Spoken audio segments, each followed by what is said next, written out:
So, hi. So, folks, this is another one of these podcasts. I'm prepping to go on the road. My guest is the incredible Angela Ackerman. She's laughing at the whole concept. You don't get complimented very often. Well, no, I'm lucky in that I do. I've got a husband who is really great about that. It's just not. It's not a natural thing for me to accept those things. So yeah. It's weird. I learned this, and I learned this a long time ago. It's people expect negative, like the worst. It's just something that's kind of built in. And then when someone is just genuinely nice to you, and you don't, for no other reason, just to be nice, you don't know how to deal with it. I don't know if it's that for me. It's that I just I like talking about other stuff. I like talking about other people, but I don't know. It's always weird when things are turned around and you have to talk about yourself. Yeah, some people are great at that, and I my training for that was of all things pro wrestling. Pro wrestling. So back in the 80s, right? So you watched the old pro wrestling shows. They'd show some wrestling, but the real interesting stuff was always the back. They would try to talk people to come to the units to wrestle. So they had Eugene Oakland, and he would interview all these guys, right? Now, so on the one hand, it's the dumbest thing ever. You see these guys, these larger-than-life human beings, wearing these outlandish costumes, and they're like, I'm going to kick, like, for all intents and purposes, I'm going to kick, theatrics. But a couple of us, I'm going to kick your ass at this place at this time, be there, be square. My favorite wrestler of all time, though, is Macho Man himself. Oh, yeah. Right? But here's the thing. You ever watch his interviews? They're nuts. They're absolutely he comes in, like, there was a creamer like this, a couple creamers like this. He goes, the cream rises to the top, right? see, you're laughing your ass off, right? He was entertaining, but it was one of the most important lessons, like marketing lessons I've ever learned. That guy made millions of dollars talking to people to come into these arenas. Think about this. Getting out of the comfort of your own home, going to go to these obnoxious arenas, buying these like ridiculous prices for beer and nachos, because beer and nachos have always been overpriced at any of these arenas all over the world. And he talked people into that building. And why?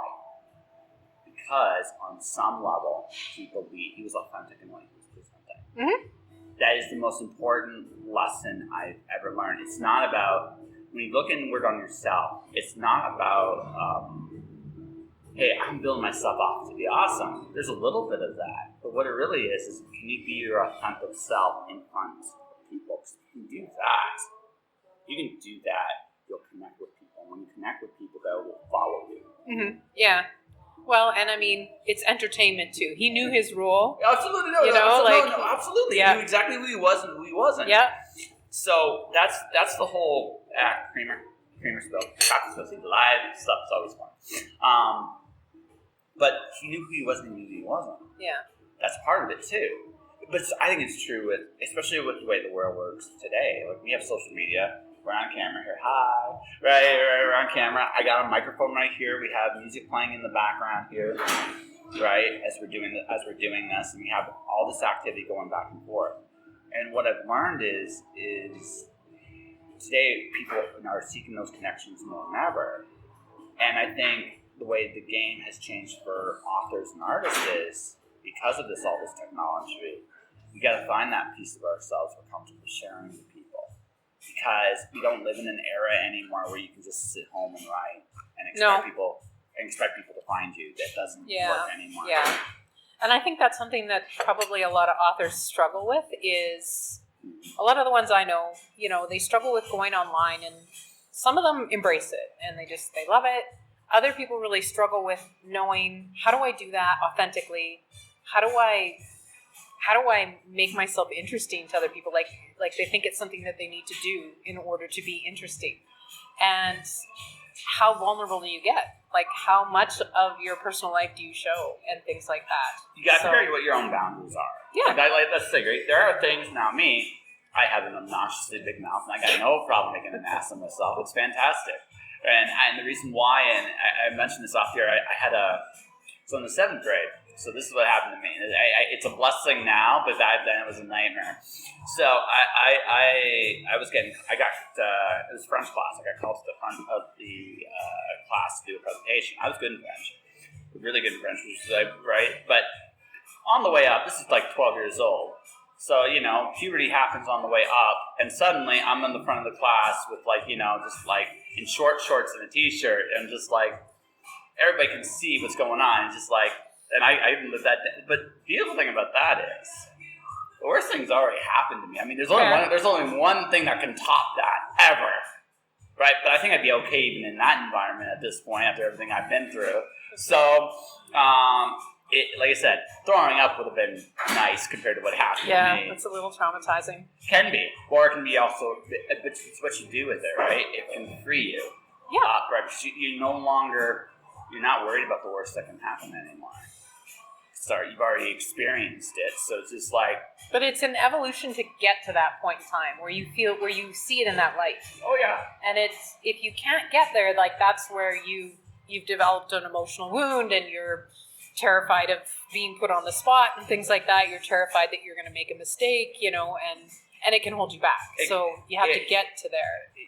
It's to some degree, it's up to you. Like, I mean, to some degree, like the initial shock and trauma, sure. But there comes a point, I think, in the journey where it's like, okay, what do I do with this? Like, you got to be very honest with that emotion, that moment, that stuff. What do I do with this? I mean, and Lord knows more embarrassing stuff has happened since, right? It's one of those things where God has a sense of humor. I agree. Yeah. Right. So you have to learn how to. Again, that's when you have to learn how to deal with certain things, right? And it's just one of those things where I just realized, looking back, going forward, it's allowed me to be comfortable in all kinds of places. Yeah, you've turned it into a strength. Yeah. And that was a choice. Now again, I could have chosen not to, right?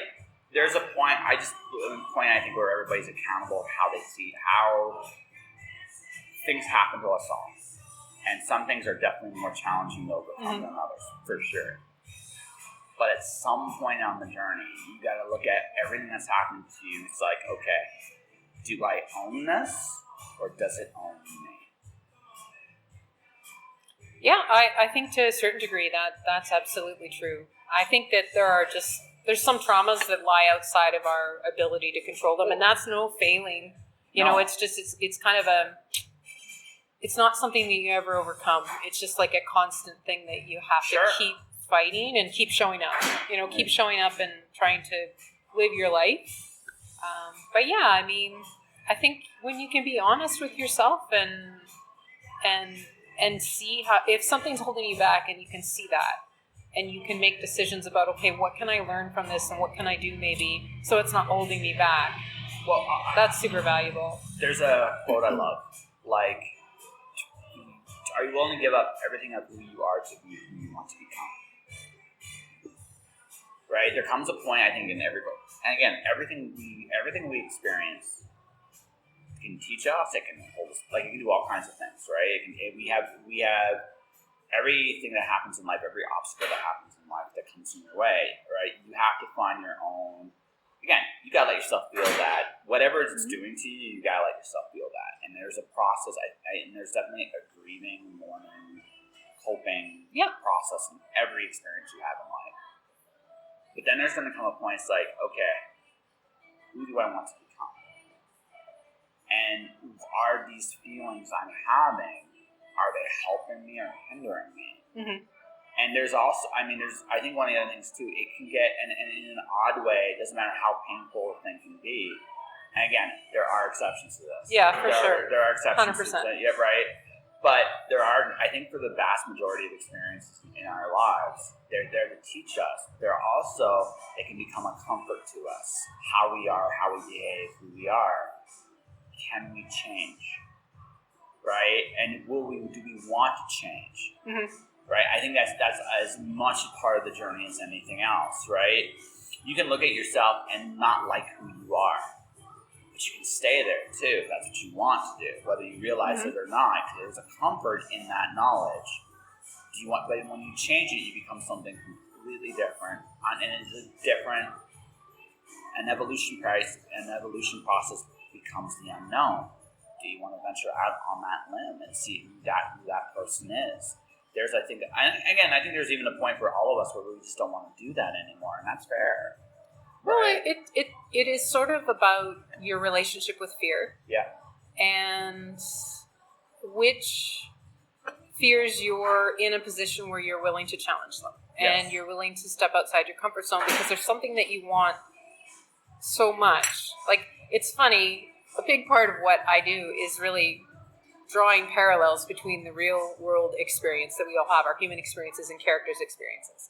And so we think in terms of character arc and the character wanting something, but they're being held back by their own fear and their own emotional trauma. And if they can just reframe what happened in a different way and move past it and challenge that fear and move past it, they'll be in a place where they're stronger and can achieve their goal if you want them to succeed.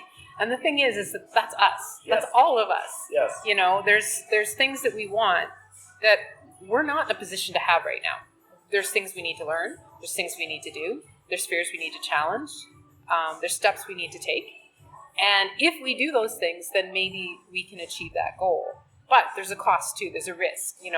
There's the risk of failure. There's the risk of feeling like you put in all this time and effort and you didn't see those milestones happen for yourself. So did you waste all your time? There's the fear of the unknown. There's all these things that will keep you in this nice, warm, cozy comfort zone where you know how things work. You understand the laws of the comfort zone. You know what's a risk and what isn't. And you have to decide, like you say, is this somewhere where I want to stay? Because it's known. Even if it's not necessarily as happy as it could be or as fulfilling as it could be, do I want to stay?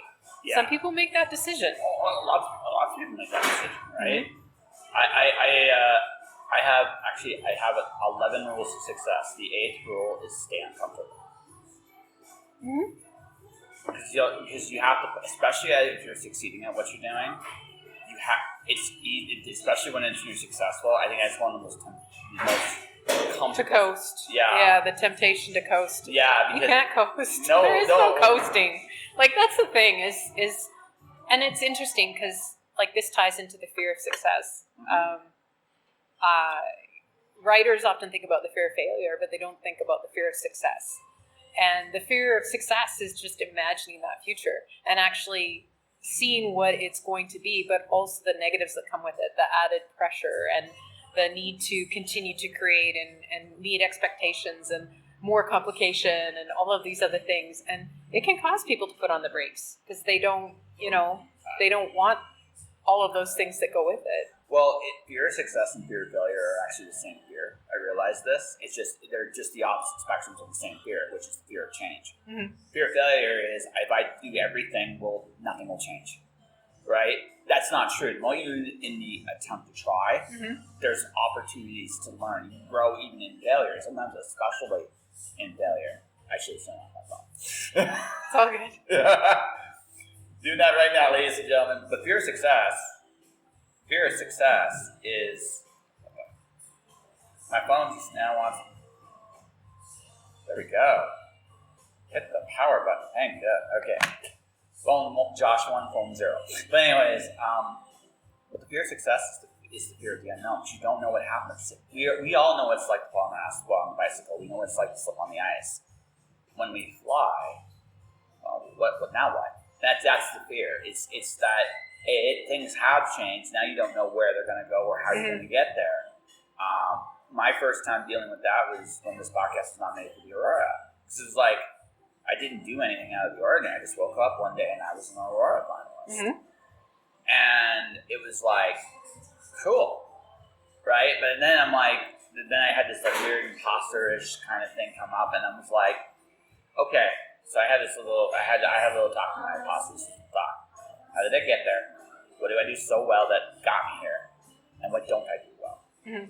Because I think the self-evolution is, if you want to stay successful, you got to be very honest with who you are and who you're not. Yeah. Right? And who you're not. And you may not be able to avoid putting yourself in positions where you face your weaknesses. How do I minimize that in such a way that it's actually, if I have to be in these environments, how do I function in them in a way that doesn't compromise myself, right? Knowing that, like, hypothetically speaking, like, let's say, for example, I was an alcoholic.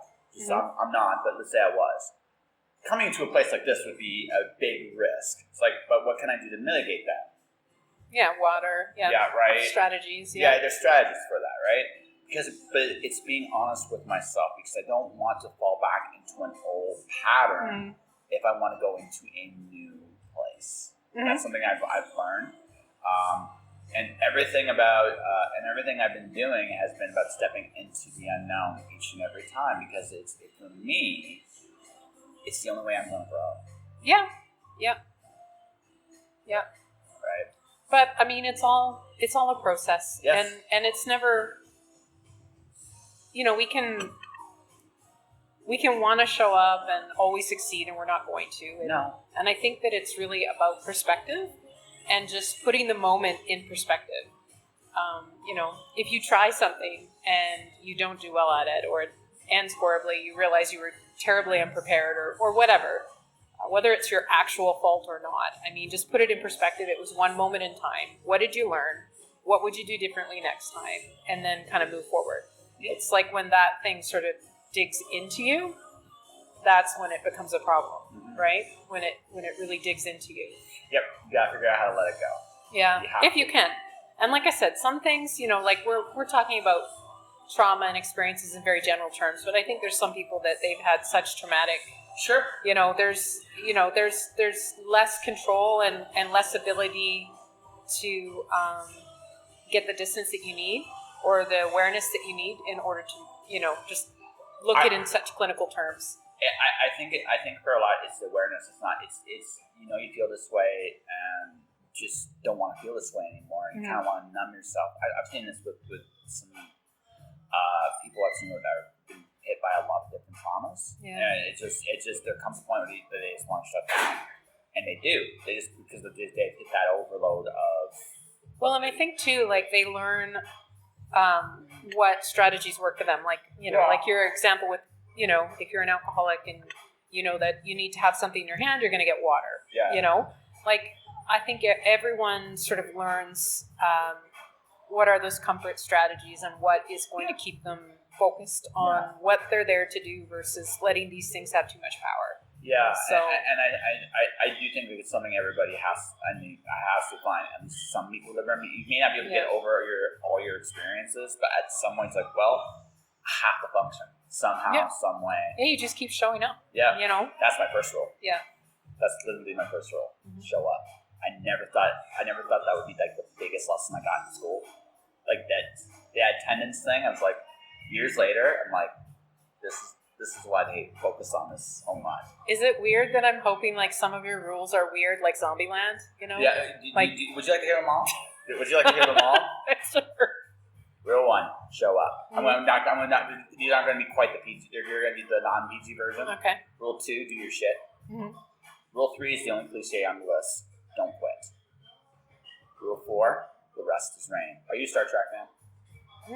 Not really, no. Like, okay. I mean, I know it, but not. Okay, not a so Trekkie. So one of my favorite Captain Picard quotes of all time is this: Mr. Data, it is sometimes possible to do everything correctly and still lose.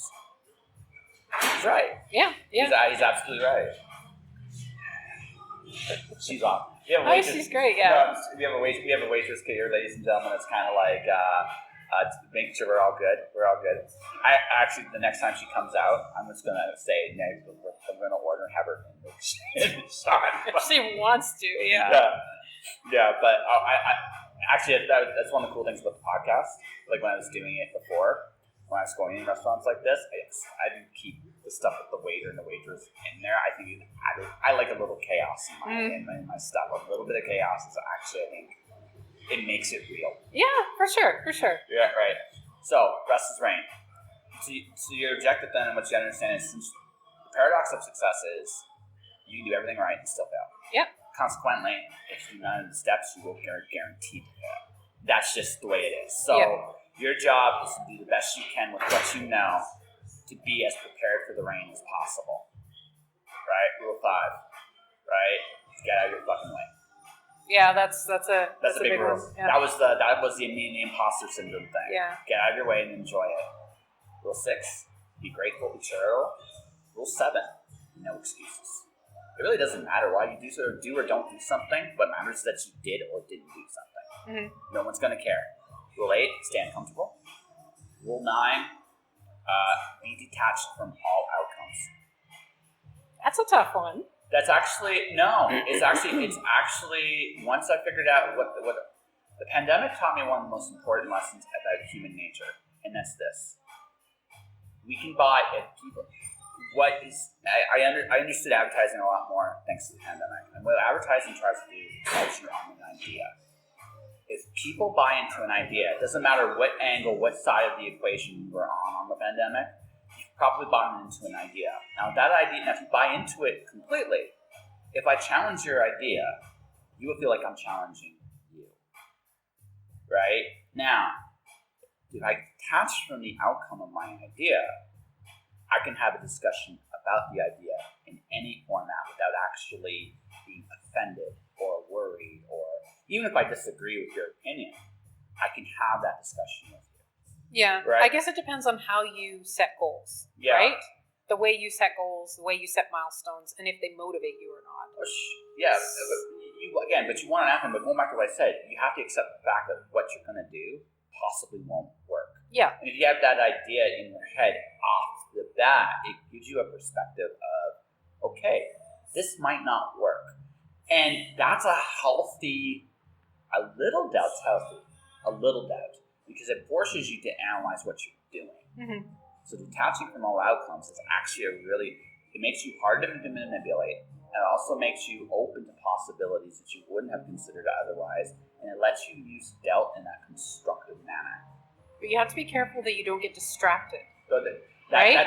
Because that's the thing, is when you open yourself to opportunities, if you're too open to every opportunity, you can't assess like which ones are really going to take you in the right direction that you need to go. That's Rule 10. So, see, we're on the same page. Yeah. You want to hear Rule 10? Okay, yes. When in doubt, choose the path that's the most fun. Oh, there you go. That's all right. Yeah. Rule 11. This is my most recent rule. Be open to learning anything, but realize you can't do everything. Mm-hmm. Yeah, that's a good rule. Yeah. I think just learning in general is what. It's healthy. It's super healthy.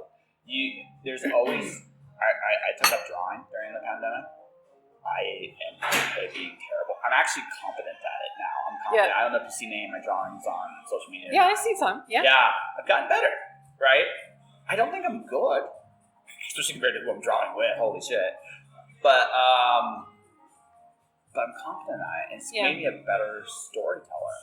That's the other cool thing about going out on limbs is you learn things about yourself, and you can take that back to what you're actually doing, and you do it differently. I don't know how much of a music fan you are. Probably.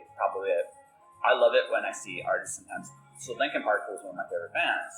My favorite album of theirs, and I like it just because it's a different take from what they normally do, is 1,000 Suns. They did a nuclear holocaust, post-apocalyptic themed album. Just was a one-of. Okay. A one-of.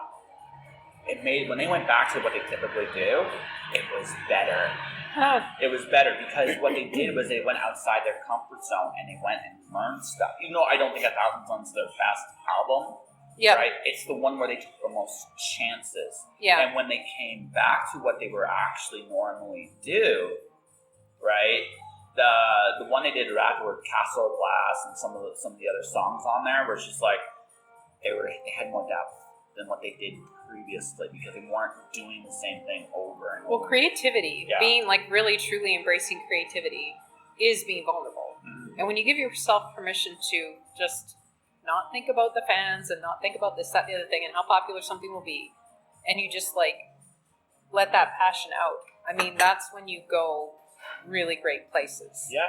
And I think that's why it's good for us to all read outside our genre, And Absolutely. you learn different things just by absorbing different types of content. So yeah, it can be very helpful. Yeah. So it's something I realized they did, and they did it very well. So it was just like, so those are the 11 I have so far. So I'm sure I'll have more when it's all said and done. But this is everything I've learned about success. So yeah. I feel like there needs to be like a cardio, or don't be in a bathroom with clowns or anything like that. Let's see. You got to work on that. Work on that for next time. Yeah, okay. Closest I have is Rule 10. Rule 10 is just a general rule. But no, there's no post-apocalyptic kind of thing, right? Yeah, I don't like rules. Yeah, you don't like rules? Well, I mean, I have ideas, like core things that have meaning to me, but I don't think of things in terms of rules, I guess. So I find structure actually allows for more creativity. Yeah. Well, and I- some people are like that, like 100%. Yeah. I'm very emotionally directed, I guess. Like my gut instinct sort of guides me. Good. And listen, impulse or intuition or instinct are very, very useful. I follow it too. Yeah. Right. Yeah. You need balance though, and that's why Becca and I work well together. Is she can be more analytical than me, and so we make a really good team in that sense. Because I kind of approach a problem from an emotional point of view, and then she kind of approaches it more as an analytical. So yeah, because emotional points of view can actually you can see more, imagine more than an analytical is limited by the fact of what it can analyze the data they analyze. You need both. Mm-hmm. If you don't have both, you can't. If you're too emotional, you're just going to go this way and that way. Oh yeah, right. But if you're too rule driven, well, you're never going to see certain doors that are right in front of you. I agree. Yep, we're a good team in that way. That's we balance awesome. each other. So I mean, speaking of coming out of your comfort zone, how are you doing so far? I'm really lucky in that, like, I'm an introvert. Most people would never guess that. They assume that I'm extroverted.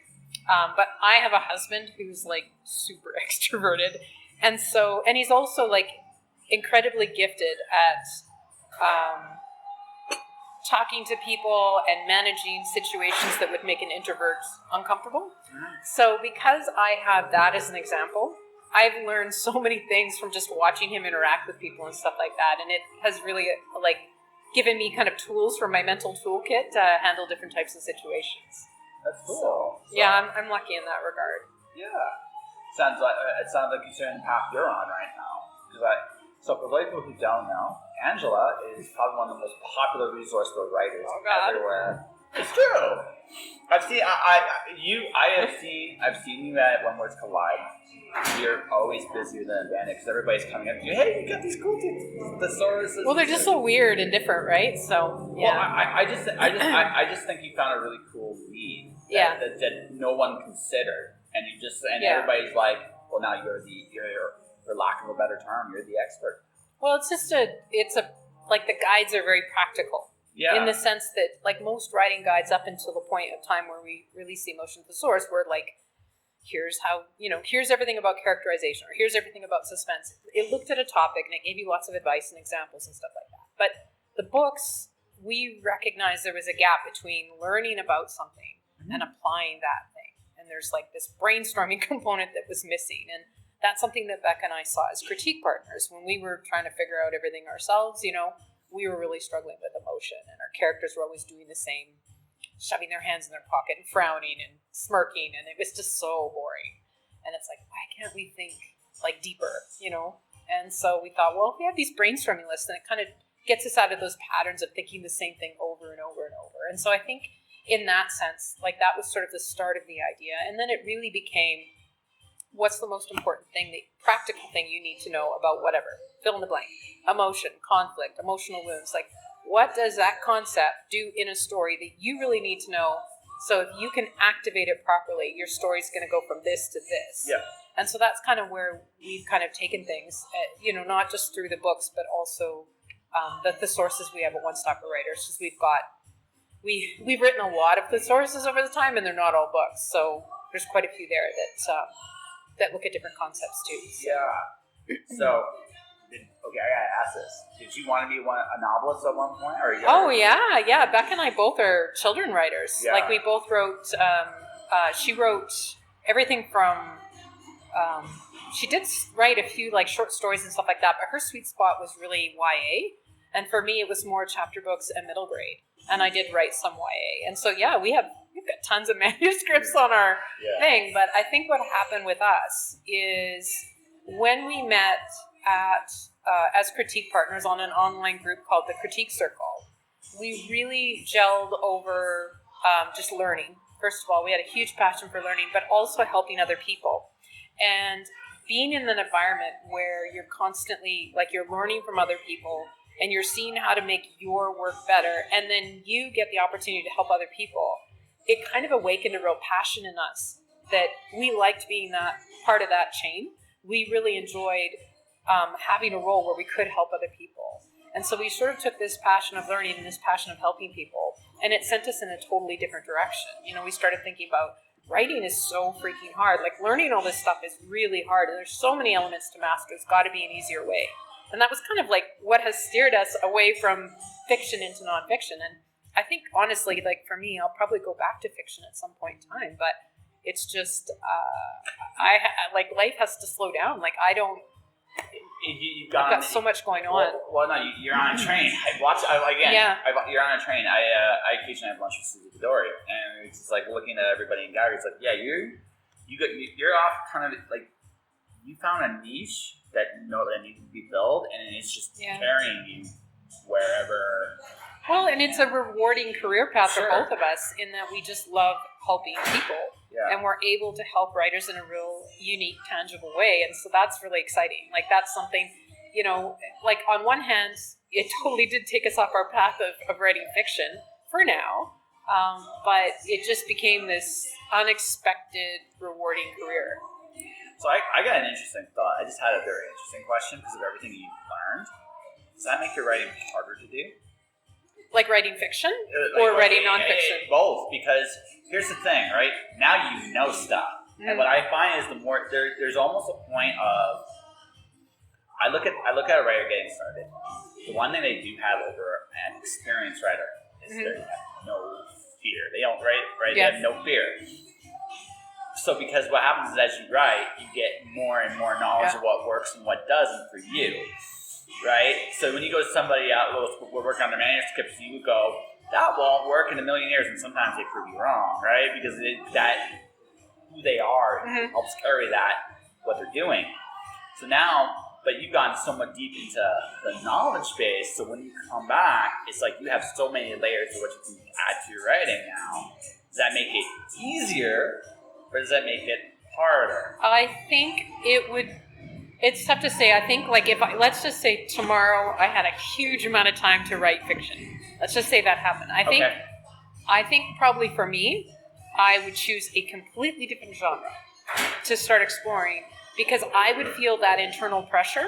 Yep. I also might, if I release books, I might do a pseudonym because, again, I would worry about, like, the judgment of, because there's the creativity part. This is a story. This is your baby. And then there's the technical part of it where, well, you know, Angela says that you're supposed to show, don't tell. I'm looking on page 14, you know, she's telling and stuff like that.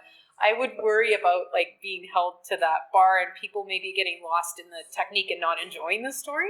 Because there is, like, you know, rules, you do break them, but you need to know why they're there. Like, you can break stuff with purpose. Absolutely. You can manipulate stuff with purpose. But if you don't know why a rule is there, if you don't know why, if you misunderstand something, you know, then that's where you're going to have problems in your manuscript, right? You know, we run into people that are, you know, they might say, you know, show, don't tell. I hate hearing that phrase because you can't show all the time. And they're right, you can't.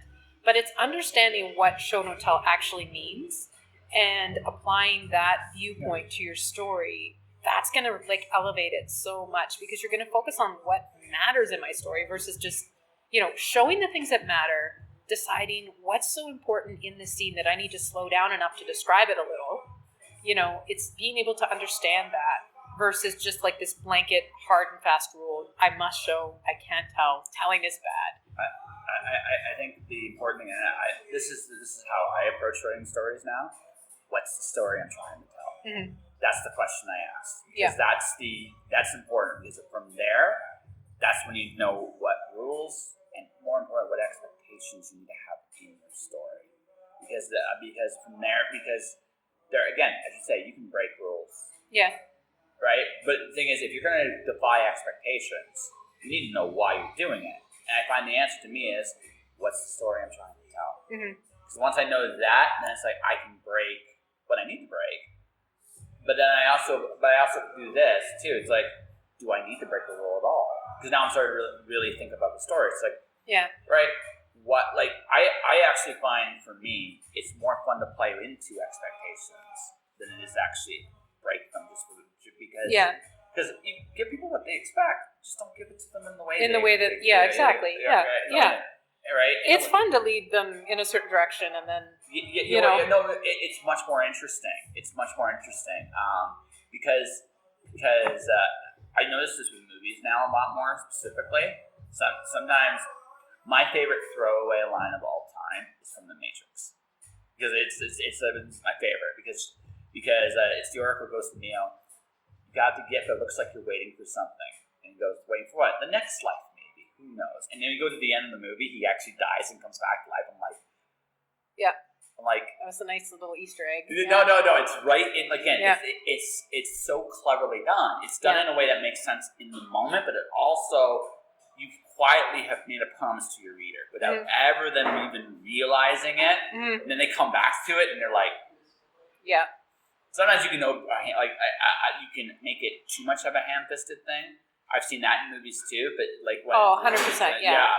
But when it's done like that cleverly, it's like, okay, I have to tip my hat. You totally and it's an art form because I think like once you become aware of techniques, you can watch a movie and you can enjoy it. But once you become aware of techniques, you're like, oh, that's the dark moment, or that's like you start. My husband hates it when we're watching a movie, and I just I'm just like, I can't believe they did that. And he's like, what? And so I explain like what was wrong with what just happened and stuff like that. And he hates it because you ruined it. It's like when we have the sausages are made. Sometimes you don't need to know that. Yeah. But I think as writers, we get into our own head a little bit because you're like, okay, I don't want to be too heavy-handed about this, but I need to slide this in so that they're aware of it, but they're not aware that they're aware of it until I want them to be aware of it. Yeah, and no, it is super hard for him to say. Again, a movie where that failed for me was Dark Knight Rises. Right, I knew when they did the whole Alfred imagine Bruce in a place with a woman. The only question I had at that point, legitimately, was okay, he's going to end up with either her or her. Which one is he going to end up with? Yeah. So I knew he was going to live. I knew that there was going to be a scene at the end of the movie. The only thing I really didn't know was, which one? Yeah. It's going to be one or the other, and one of them's going to die. Yeah. And I was. It's like, thanks, you ruined it. The best thing, though, is when you think that they're going to go down a cliche path, and you're like, oh, God, you're going to ruin it. Like, this was really good, and you're just going to wreck it all. And then they don't. I love that. I absolutely love that. Like, did you ever watch Dead to Me? I haven't seen it, no. So Dead to Me, it's like this whole thing, friendship between two women, and, like, it's crazy. You should definitely watch it. But the net of the ending was the one woman's friend dies. And she has a baby, and you're like, oh, please don't name her after your friend. Like, don't do that. That's just... And she doesn't. And she actually acknowledges it. She's like, I'm not going to name... Like, she's talking to the ghost of her friend, and she's like, I'm not going to name my baby after you. Like, And I love that, because it addressed the elephant in the room, and it was like, please don't do that. This was a really great show. Please don't ruin it. And she didn't. So that was... I like it when that stuff happens. I realized, like, I had to give up. So for me, I had a choice between video games and television. I gave up television because I found video games for me were a more fulfilling narrative. Mm-hmm. Because what happens when I watch television is my brain shuts off. Yeah. And I almost don't know how to do that anymore. Mm-hmm. So if I'm going to get stimulated outside of that, I need a book. I need a video game. Yeah. That's where I'm at in my life. And maybe someday. That's not a bad thing. I think our streaming habits, kind of change. Like, it's changed everything as far as readers. I don't think that you have the luxury of waiting too long to pull a reader in. Because let's face it, everybody's phone is binging, and there's notifications coming up. And if they're distracted, like, they're not in your story, they're going to close it, they're going to go on to something else. Absolutely. So, the habits that we all have of the internet being so close, of streaming, that instant gratification, I want to keep going. It's one of the reasons why we're doing it like this instead of Zoom. Mm. I'm on the screen all the fucking time. Yeah. I hate it. Yeah. Right? Yeah. I want, while I'm here, I want real interaction. I don't want, because again, I do that enough. And right? At this point, legit, you have to pay me to be on TV. Yeah, right. That's where I'm at, because again, it's because I realize like I'm already exposing myself all the time to these things, and it's just like I don't want to. I want to get to the point where I'm focused on the things that really matter to me. Yeah. Which means less distractions. So I'm not cool. I mean, I still watch some stuff, but it's no longer the same stuff, right? All right. I mentioned earlier, Professor Wrestling. I still watch a little bit of that, but I also watch. From show wise, I watch The Boys. Okay, I've not started that yet, but yeah, it's on It's my better. list. It's better than the comic. Okay. It's actually better than the comic. Although the comic, for its time, is really good. It's a little dated, and also the guys that did it are really nice dudes. So I met Garth Ennis 2010, 2011, something like that. So there's that. Then there's Wheel of Time. I'm a Wheel of Time guy. Oh yeah, me too. Yeah. Love it. Yeah, I'm Wheel of Time. And the only other thing I'm watching right now regularly was Harley Quinn. Okay.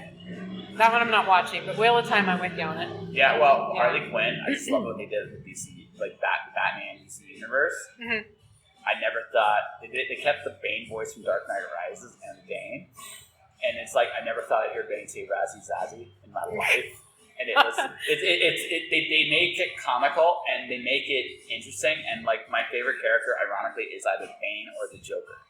The Joker's arc is wild. Like it oddly makes sense for him, and it's just like, wow, this is what DC could be, or could have fun being in a different world. And it's like, okay, that's cool. It's fun when people imagine new facets, right? Yes. Yeah. Or even old facets that you actually didn't realize you loved so much in a different way. So yeah, those callbacks. Yeah. I'm old, but yeah, that's it. Like that's all I have for television at this point, because and it's funny to me because I'm watching all these shows. Like I'm just not cool anymore. Well, like I said, that's not the worst thing to not be addicted to your television set. So. Yeah, no. I mean, I play deep, when I do play, I play deep storytelling video games now, right? Which is also can be a problem sometimes, but that's not. I have an addictive personality, so I love video games, but I rarely start one, because once I do, I have to finish it. So it means everything else just, and I don't have the kind of life where I could just like shelve my businesses while I, Yeah, no, I won't recommend you some games. No, because I love them, but yeah, I love the role playing. Yeah, no, me too. Like my favorite, but again, they have great stories now. Like I think honestly, where I think books is real competition is honestly video games. Because video games can do something books can't, and that's interact with the audience. Yeah. There is not only a gratification of story, it's a gratification of action. And that's something a book can't do. Yes. Who knows where things will go. Yeah, I have seen some of the toys they're trying to play with. I don't know if they're going to create... That one's going to be an interesting challenge, right? Because authors might be writing more like a video game down the road, in the sense that when you write a video game script, it's like writing like branches. Like you write a branch, there's the main branch, and there's all these side branches you're writing. It's basically like a choose your own adventure. Exactly. Yeah. So you got to do it in a way that doesn't quite feel like a choose your own adventure. Yeah. Choose your own adventures were fun as a kid to some degree, but after a while you realize... Well, you could see, like, it's leading you. You sure you want to do that? You sure you want to go upstairs? Like, you sure? Yes. Okay, I guess I don't. No, at that point, I'm all in. Yeah. Like, are you sure? I want to see what's up there. Yeah. Yes, thank you. Yeah. No, it's like, do you still want to go? Like, do you still want to see it? Do you still want to make it happen? Yes. And then you just come back and do whatever else. So. Yeah, exactly. I love Choose Your Own Adventures. Those were big little books when I was a kid. Absolutely. My favorite ones were the spy ones. When you were a spy trying to save the world. Yeah, I can't remember which one was my favorite. I really love them. They were great. I know again. There's a game component. Yeah. Well, you're a participant. Yeah. And I think that is a lesson that all storytellers can take. Is the more you make your reader a participant, the stronger the story will be. And that is in part why it's so important to pull readers into the character's inner world, and create that mirror between the real world Absolutely. and the one in fiction, where they see, like I said, those same human experiences, the fear of failure, like all of those things that people experience. They need to see those characters going through that and feel connected through that. And that's where books are strongest. You can create empathy in a book in a way you can't do any other art form except maybe music. Yeah. Right? Maybe music. Because you can actually make a reader experience it. The thing about the visual component to the visual component, although I think it's powerful, right? That's the one thing about pure prose. I like Japanese light novels because they kind of have that old pulpy feel, but also they have the pictures and stuff to go with it. I like that concept, but the truth is, like, to maximize, and I really realize this is why adult fiction tends to go to straight prose, not any pictures and stuff like that. It's because you can immerse somebody so deeply in a story that way that you're not dealing with their preconceived notions anymore, right? You're letting the author just imagine, not the author, the reader imagine whatever they want. And that is a gift. That is the one thing books do fantastic. Yeah, they do. Right, and it's powerful. But it allows every reader to envision their own version based on their own experiences and movies that they've watched or whatever. They'll build a tall, dark stranger. What does that look like? And then you just fill in the blanks yourself in a way that reminds you of a character that you loved or something that you read. Because we also, at the end of the day, all of us speak in a language of story at some level or another, and that's it. And that's where we all relate, and that empathy can make us understand each other better. Yeah. Well, that's like lots of people, think maybe I think too deeply about story, and sometimes I do. Like sometimes, there's just you should just like enjoy it. But I think every time you dip into a character's reality, you're given an opportunity to experience life in a different way and maybe learn something about yourself or see life a little bit differently. It's a way to experience things in a safe way, or imagine different ideas or see things in a different way. I think that's what I love about stories that kind of explore themes that are unexpected, is maybe it challenges you a little bit that, wow, this is a real, conundrum.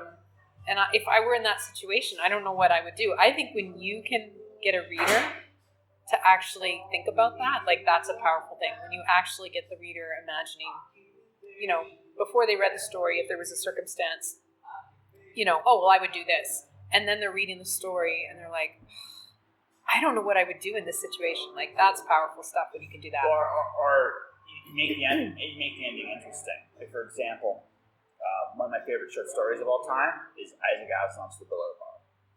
So, did the one guy murder the other?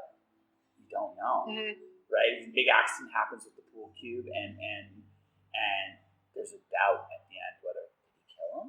Did he not kill him? He certainly benefited from what happened. On the other hand, he's not a quick thinker. That's his out, and he's not. But maybe those are stories where you have to kind of be a really master handling it, because you can either, like, people will either be like, oh my god, I can't believe they did that, like what happened, and then they're Googling stuff, right? They're trying to Google, the ending of a movie, what did that mean, or what happened, or you can leave people really frustrated. But I don't have a definitive answer. I don't like that. So but I like that because it's interesting. You could go either way. Either way, the story works. Yeah. Either he didn't kill him, and this was just a very tragic accident, or he did kill him. There's no way to do it though, because there's no way to know for sure, right? Because they were friends, kind of. They were rivals at one point because they had a different perspective on the power source. And the way the story works out, like the guy that got murdered came up with a solution. And ironically, he wanted his friend to do it, and it was using a pool table to do it. So the clues were all there. So what really happened? Yeah. Exactly. Yeah. And that's why it works. It doesn't work. It doesn't work every time. You're right. There's definitely a point where it's like, but that particular story. Some like, it was all a dream or whatever. Like, I have actually thrown a book across the room where the ending was it was all a dream. Oh, it was so frustrating. I'm like, what? This is such a good novel that I was reading. I can't remember what it was called. And then that was the ending. So what do you think about Alice in Wonderland? I haven't watched it. I watched it. Have you read it? Alice in Wonderland. Oh my god, like a bazillion years ago. Yeah, that book is basically a But the dream. thing is it's not about the ending. It's about how many times have you experienced that ending, right? You can pick something that is classic and people will love it. It's like you said, it's something familiar. But if it's like a trope, when a trope becomes, a total cliche, or a stereotype even, right? Like that's when you're just like, no, you're being lazy. You should have tried harder with that character.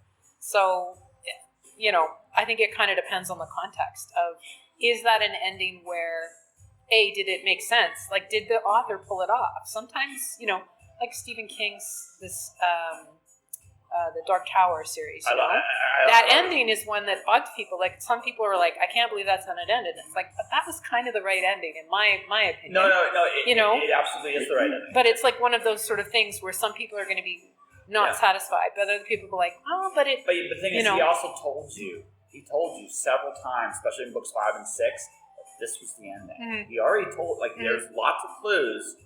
Now, you had to know. Here's the thing, right? When you got to the end, he actually, right at the beginning, he goes, do you really need to know? That's a good ending. But you forget all about that. By the time you get to the end, you forget all about that. But the real ending is the real beginning, which is the poem itself. That's the true ending of the story. And that always was going to be the true ending of the story. But people forget. Like, that's the thing. That's the beautiful thing, is you show somebody something and then you misdirect them. Yeah. So many of the circular stories are like that, right? You forgot where it started by the time you get to the end, and then you're like, oh, it's a circle. Yeah, right, I forgot. I'm going to spoil a little bit. I'm working on a mashup of Alice in Wonderland and Greek mythology. I made Alice in Pandora because I realized Alice in Wonderland and Pandora are the same story. Right? Well, and that's the other thing, is that so much stuff is, it's mythology based, or it's the same story but a different, version of it. Like Avatar and Pocahontas and the forest one. What was that one called? There was another one where they're all it's exactly the same story. So you're just Well, yeah, but what I realized, so this is my twist on it, right? It is a dream. I acknowledge it's a dream. Challenge is, will she ever wake up from it? Mm-hmm. That's the real challenge. That's the twist, right? And the reason why I am saying it like that is because, again, it's playing into the expectation. Alice in Wonderland is a dream. Always was. Mm-hmm. Doesn't matter. Or it's right? But people forget. Yeah. Because they're so immersed in the story. Yeah. So, again, if you've laid the clues, if you've laid the groundwork, but if it's just something where all of this stuff happens and there was really no indication that it was a dream in any way, and then suddenly the character wakes up. That's the one where it's like, again, this is where it goes back to what I said about it's about fulfilling and breaking expectations. You can break the rules, but you got to do it in a way that the reader can follow. Again, what a story ultimately is you're making a promise to the reader. I'm going to deliver a payoff of some kind. I'm going to tell you very quietly what it is, right? I'm very quietly going to tell it to you. If I do my job correctly, by the time you get there, it's like, holy shit, that was amazing. Yeah. I do it right. Now, I can even break the rules. But where am I going? And am I hinting at it? I mentioned the Matrix thing. Second Life. That's a promise. It was delivered. It was delivered in a way I never anticipated. This is why I actually think going in expectations is probably better than defying. Because once you go, it was all a dream. Okay, cool. Where did you tell me along the way this was a dream? This was possibly really a dream. A good example of I think my favorite payoff from a movie was my first time I saw it was M. Night Shyamalan's Sixth Sense. He was dead. He was a ghost. All the clues were there. Yeah. And then in the end, you're like, it blew your mind, right? Yeah. But all the clues are there.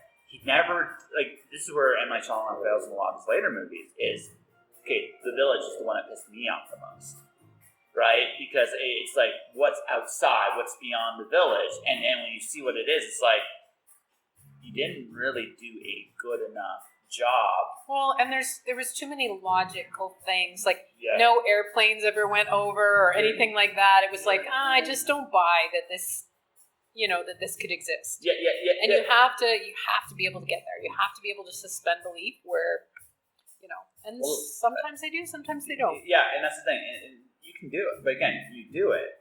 You can make someone, again, people can buy into what you're doing as long as it makes a kind of sense. Mm-hmm. That doesn't, right? There is a law, there's a path that could see that got there.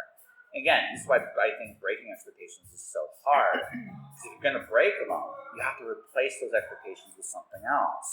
And that's where it gets dicey, right? The dream, and you threw it across the table. Why? Yeah, you could have ended that way anytime you wanted to. And maybe there were clues, but there probably wasn't. Because if there were clues to it, you probably would have picked up subconsciously. And when it happened, you would have been like, okay. Oh, I see. Yeah. Right. There's always little, if you're going to bend expectations, you have to set that possibility up. The fun thing, though, is to play with both. Yeah. Where you lead the reader in this direction, and they're just so programmed to look for patterns that they're following that pattern. Yeah. And they don't see that side, like all those little Easter eggs that you're laying, that it's actually this instead of that. I love that. But but that's what you have to do. Yeah. You have to make sure those Easter eggs or those clues are there. Yeah. Because if you don't, that's the right to be pissed at you. Yeah, absolutely. Absolutely. They're right to be pissed at you, because at that point, it's just a bait and switch. Yeah. And that's why you threw it across the room. It was a bait and switch. Yeah. And that's why you Yeah. Well, and it's disappointing, because you're like, this was really, and there's only been a handful of novels that I've read that are like that, where it was a really great story up until that point. Like, if you why did you do that? You're just like, why did you do that? But, oh well, it is. It different. I'm sure other readers love that, so it's all good. Oh no, well, sometimes I get the feeling. There's if you're throwing it across the room, somebody else is too. That's the other. No, it's just again, we're not all that different at the end of the day. Right? We all look like. Yes, you have a broader scope of what makes a story work, so what you do. But people subconsciously know to pick up on this stuff too, right? Yeah. So it's something like if you're throwing my book across the room, I want it because you're mad at what happened in it and like the way it went. It's like, oh, you did this, you son of a! I can't wait to read the next thing. Okay. Thank you. Yeah. Right. I'm gonna have next time. Yeah, the next time I'm gonna say, "Do you want to come in? I want to actually thank you." But we're almost done anyway. So, but the thing is, like that, we all have, again, whether we realize it or not, we all want to be sucked in. We all want to be immersed in something. We want to enjoy the experience. And if I'm throwing something across the room, it's because, oh, I can't believe you did that to my character. Why did you do that? That's why I think Game of Thrones was so popular for so long, because he did that. Unfortunately, I think he did it a little too much. Yeah, it has to be justified. You have to be able to justify it. So the reader has to feel like it's justified, even if they have to sit with it for a bit.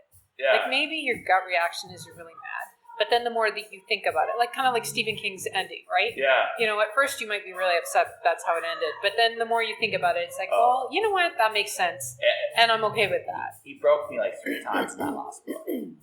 Right. He broke me the first time he broke me was when Jake died. Yeah, it was right. It was right after oh man, I can't remember his name. It's going to drive me nuts. He died. Like first character died. You expected. You one of them. At least one of them wasn't going to be Eddie. And Eddie, I loved him, but it was like I had that feeling he wasn't going to be at the end. But then Jake just right after, and that one hit hard because the gunslinger knew, and he tried to stop it. He tried, and it was just like, oh no, that broke me. Him getting to the tower also made me cry. It's like, because again, you were part of that journey. Yeah. Right? And then when you got to the top, it also made me, right after, like, oh, he has to. That's why it pissed people off, because he broke you so many times in that story. You got to the last one. He truly is a master, though. Like, I mean, if you have read, the more stories you've read, or if you've read his entire collection, you see how they're connected. And it's amazing the scope of his brain, that he has laid Easter eggs in different books that are connected to different realities. It's brilliant. I think, technically speaking, especially now, he's the cleanest writer I read. Mm-hmm. Technically speaking, I I can look at some writing and go, okay, I could probably do this better, this better, this better. When I look at his writing, this is a weird thing. Emotionally, I don't always agree with his beats, but his prose is damn perfect. It's like it's damn near perfect. It's like I am not good enough to fix this. I can honestly say that about him, right? I am not good enough to fix this, and that's a compliment to him more than anything else, right? That said, there are sometimes I'll read his stuff. It's like the emotional, it doesn't hit. Dark Tower, I love his Dark Tower stuff. Yeah, I did too. Yeah, I really did. I love his Dark Tower. Even Blaine, like, it was all just so good. Oh no, Blaine the Model. Yeah, Blaine the Model was oddly okay. So Wizard and Glass, in my opinion, is the best book he's ever written. In my opinion, the first love story, it was so sad, but that was the moment Roland became human. That was the moment. Because once you read that story, if you read him pre that, he's this man in black, mysterious dude. When you come out of that story, you son of a bitch. You didn't no wonder you went so cold because shit. Yeah. Right? Like you understood him, and once you understood him, he became more human the whole way through, and you were rooting for him to get there, even in spite of everything he'd done. You were rooting for him to get there because you understood him. Well, and it's that connecting on a real human level with that genuine vulnerability, right? And it all comes back to that. Like, can you create this bond of empathy between the reader and the character where they can relate to them on a human level, where they're fallible, where they do have fears, or they're insecure, or they're stepping outside the comfort zone into something that makes them, they seem like they're all really tough, but everybody has a comfort zone. So what lies outside of his, and I think it's fun to explore what lies outside people's comfort zone, because it just looks different for everyone. Yeah, and Roland was amazing. That was such, again, it's Wizard and Glass is the best thing he's ever written. Yeah, I love this series. I just love the whole series. Yeah. So. That's my opinion. Like, now, don't get me wrong. I'm sure if I ever get him someday on the show, he's going to look at me and he's like, "You really think that one's my best?" It's like, yeah, I do, because it's about falling in love. And I think you are. I mean, for all your bluster about who you are, that's who you are. You're romantic at heart, and you got to show that side of you in that book specifically. Yeah. He's pretty amazing. Yeah. If you ever got to meet the guy, hey? You know what? Considering I've interviewed Marissa Mayer, I've interviewed Kelly Armstrong, I've interviewed John Saul. Why not? I had no. Again, I don't have the expectation, but I no longer dismiss the possibility. Life's crazy. Yeah. There's a video of me in Israeli right now. You can go on my TikTok. The first time I tried to interview Marissa, I had all the technical problems in the world. She was really understanding. But my favorite glitch in there, I come back and there's another version of me frozen on StreamYard. I had never seen that error before in my life, and I had this epiphany. This is my life.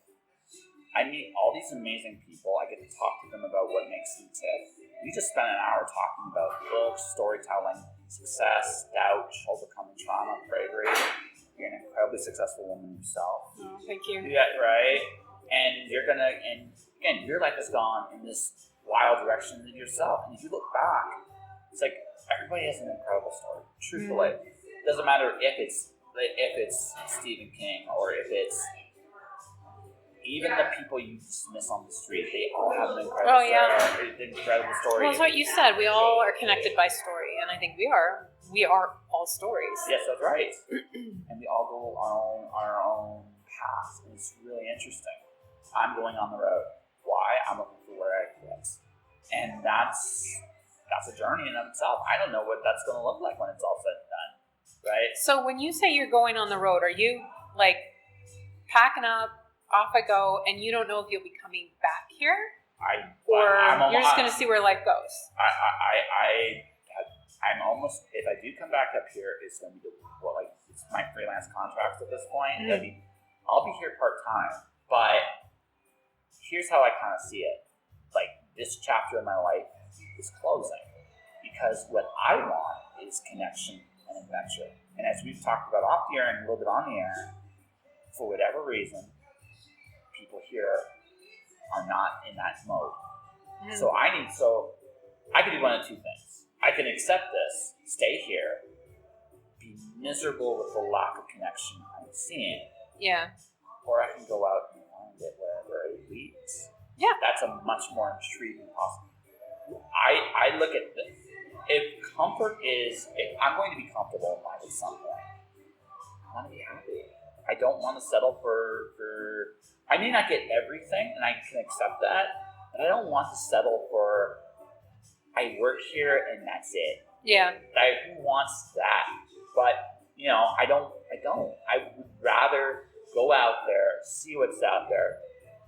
I truly believe this. And this is I think that's one of the best reasons why I stopped watching television.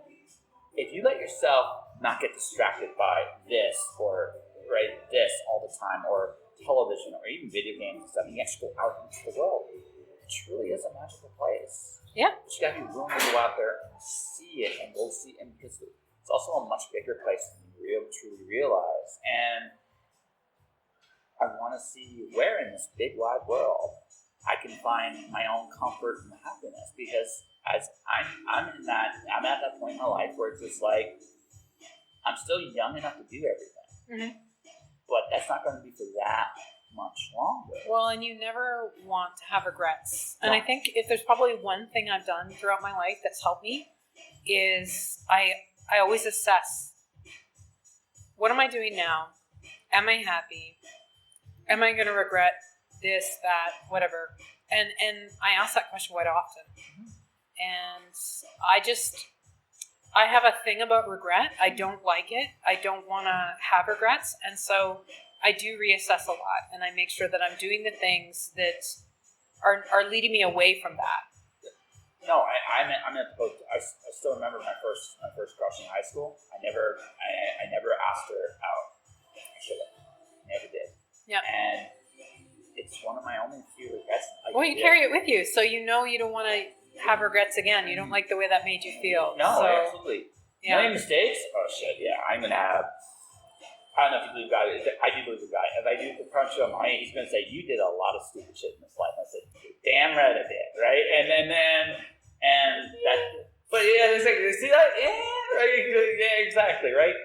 But I'm okay with that. That's part of what life's about. It's about making those mistakes, and it's about going out there and seeing what's out there. I came back here to tell people like I really cared about that. I love them and I miss them and I wish them well. I didn't get that again. For me personally, it didn't work out that way. But you did what you needed to do. Yeah. And now it's a checkbox, and now you're ready to move on to the. Yeah. Whereas if you hadn't have done that, it would always be living in your head. Exactly. Oh, I should have gone back. I should have, exactly. No, that's exactly that. Like that's exactly it. I did everything I knew how to. This goes back to what I said. The grass is rain. I did everything I knew how to do to make it happen. Mm-hmm. People didn't want to do that. Okay. That's not like I learned from that, and it also. I mean, it just quietly just told me like the path I've been on, I don't get there anymore, and again, no regrets, no hard feelings, right? When I go to One Words Collide, it's going to be like that's it, and I don't know how talkative I'm going to be with some of these people at this point because again, why say hello to say goodbye? Right, that's the other end of it. But at the same time, if I can go in there and tell people what you do is worth it because you are worth it, and that's the gift I leave them when I go. Well, I think if your reason for coming back was to reconnect with people and let them know what they meant to you, then I think you do need to talk to people, or you're going to regret it. Why did I hold back? Yeah. What did it cost me to hold back? Yeah. So I would not. Oh no. I wouldn't put limits on yourself and talk to the people you want to talk to and say the things you want to say. If they reach out, absolutely. But again, at that point, I'm at the end. I wish somebody just wish you had more time. Just wish you had more time. And unfortunately, like when I go out the door, like I might murder a song going out the door. Actually, it's a good way to close it. The song will be "Carry On Wayward Son." So it seems Lord. like so you listen. If you hear my panel, or the last thing I do, and you just hear that song in there, right? Just come in and join in. Have fun. Lord, no. Then I would have regrets. Okay, fair enough. I just say make a mistake, make them big and awesome. Don't hold back, right? But yeah, that's it, right? And I've done it, and now I'm going to see what's next. Because again, if I don't do it, Yeah, it's exciting. yeah, and maybe it's somewhere down the road I'll see you again, probably, but it may not be here. It'll be wherever you're. Because I imagine you're going to be there. You're in demand all the time too. Well, it's still weird, like the whole COVID thing. I mean, we're starting to see more conferences and retreats and stuff like that are in person, but a lot of them haven't started up again. So I see. I'm in a again. I fall into that top 10% where it's just nothing. Never. Even when and then we're gonna wrap this up. So we give it time is that's gonna disappear like a matter of seconds here. I remember when Vancouver and the pandemic started, and everything was shutting down. No one knew what was going on. Everybody was scared of it. So my last days in Vancouver, I met a homeless guy. Or not homeless guy. Yeah, actually a homeless guy. He's working full time, which is not unusual in Vancouver, unfortunately. Mm-hmm. So I was going to work. Hey, listen, buddy, you got a pen or what? I didn't. And he's like, oh, okay. He also does just like this, like for a fist bump. And then for a minute, I hesitated. And I realized this is the really cruel thing about the pandemic. Yeah. It's not the virus itself. It's this. I made a choice. I'm not going to be scared of interacting with anyone, no matter what. Because the humanity of being humane to people, it can't be forgotten in the face of fear. Yeah, I think there's other ways, though, to be human. And I think people found that, honestly, in the pandemic. Somewhat. Things have been lost, but I think people built really strong relationships and started to appreciate relationships more in some ways. In some ways. We were talking at the beginning, but there was also a fragmentation of it, and there was a shrinking of those social circles, and I think there's comfort in that. I think as the years go on, that'll expand again eventually. Yeah. But I just realized that I'm never not going to be kind in the face of whatever that is, right? And so this is my answer, not necessarily everybody else's. I'm just not going to be afraid. Yeah. I'm too old for that shit. All right, so that's just where I'm at, right? But again, this was my second apocalypse. My first one was much more personal, but that's a different conversation for another day. We gotta wrap this up before this actually goes and disappears on here. So, you want to say anything to the audience where people can find you? You can find me pretty much everywhere on social media because I have far too much of it. But I also have a blog, writershelpingwriters.net, and I help writers also at onestopforwriters.com. Alrighty, and that, folks, is that. Thanks, Angela, for coming on to the show. And thanks for having me. Yeah, and that will do it.